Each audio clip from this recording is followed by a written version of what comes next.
Good day everyone. So since we are done with our interest, now let's move on to the simple interest.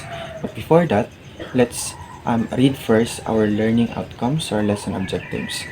First one is to define a simple interest. Second one is to calculate simple interest using formula. And the last one is to apply simple interest calculations to solve real world problems. And I hope this will be achieved after our video. Okay, so what is simple interest?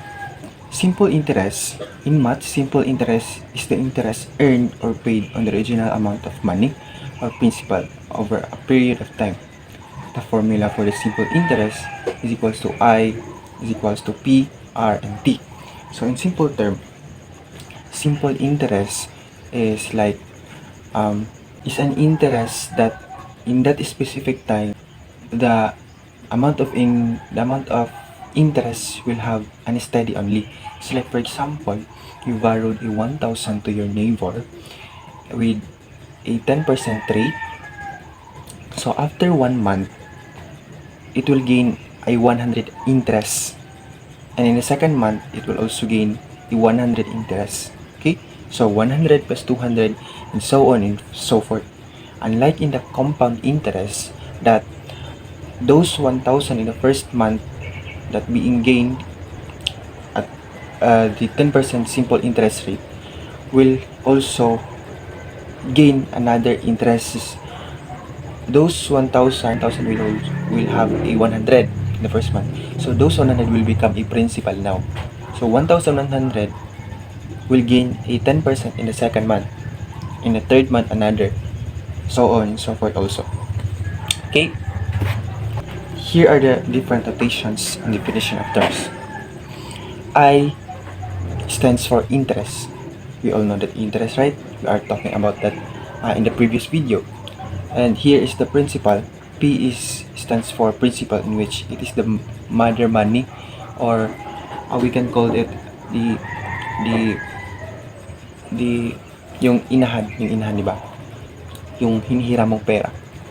The rate interest, in which ito yung basihan kung ilan yung tubo. Let's say for example, we have 5%, 10%, 11%, depende sa gisabutan ninyo.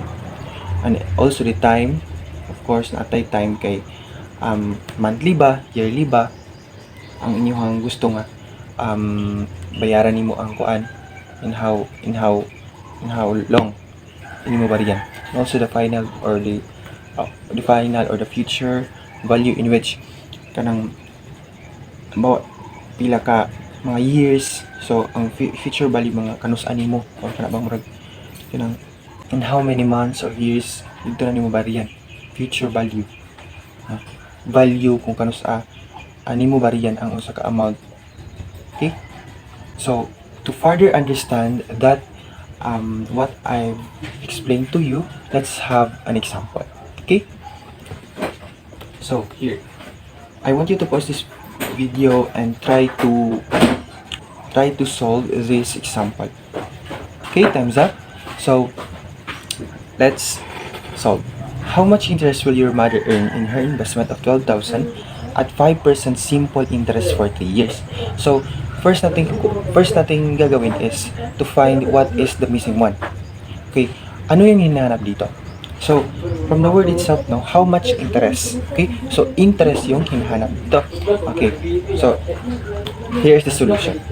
Di ba yung formula ng interest is I is equals to PRT. Okay? So yung P, which is the 12,000, the present value, we have the R rate 5%. So ilagay natin 0.05. Kung hindi niyo pa alam paano kasi 5% is we need to transpose it in a decimal form. Kung hindi niyo pa alam, well, watch our previous video, nandun inilagay ko at discuss na natin ito. Okay? And also the years, which is 3 years. Okay? And after that, we have to multiply 12,000 times 0.05 times 3. And our result is 1,800. Okay? Understand? Okay. So, since we are done with finding the interest, So how about kapag yung missing ay um, time, present value, future value, interest rate? How about kapag yan yung mga missing? So I want you to answer this assignment at your home so that we can discuss those missing one in the next video kasi we are only have a limited time. Okay? So I hope you understand and have an enlightenment with our discussion this day. Okay. Thank you so much. Bye.